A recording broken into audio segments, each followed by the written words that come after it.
هل تتذكرونه؟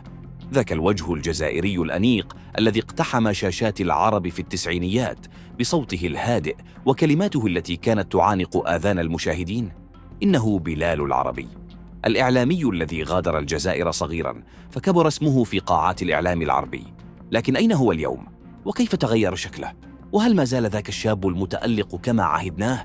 ابق معنا، لأن ما ستراه سيدهشك. بلال العربي اسم لا يحتاج لتعريف في عالم الإعلام العربي.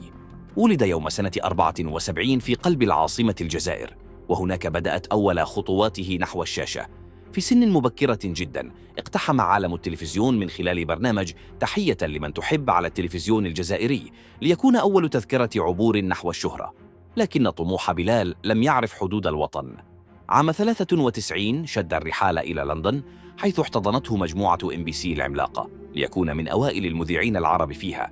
قدم أشهر البرامج مثل صباح الخير يا عرب ومساء الخير يا عرب، وأصبح صوته مألوفاً في كل بيت.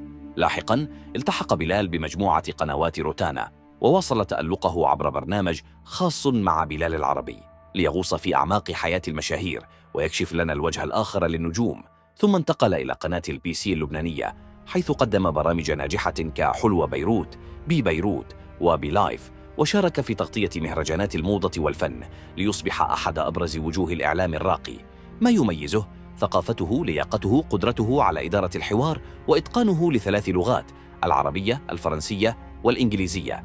اليوم بعد أكثر من 30 سنة من الأضواء تغير بلال العربي، ولكن بطريقته الخاصة. يعرف الآن بشعره الأشيب الأنيق وملامحه التي ازدادت نضجاً وجاذبية.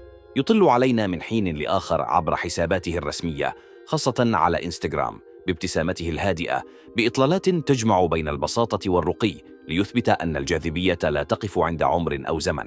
بلال لم يتغير كثيراً، بل فقط صار أكثر نضجاً، أكثر نبلاً، وأكثر قرباً من الجمهور الذي كبر معه. بلال العربي ليس مجرد إعلامي، إنه قصة نجاح جزائرية ناطقة ب3 لغات، تنقلت من حي شعبي في العاصمة إلى قنوات النخبة العربية. وها هو اليوم يعود ليذكرنا بأن النجاح لا يقاس فقط بما تقدمه، بل بكيف تظل حاضراً رغم كل الغياب.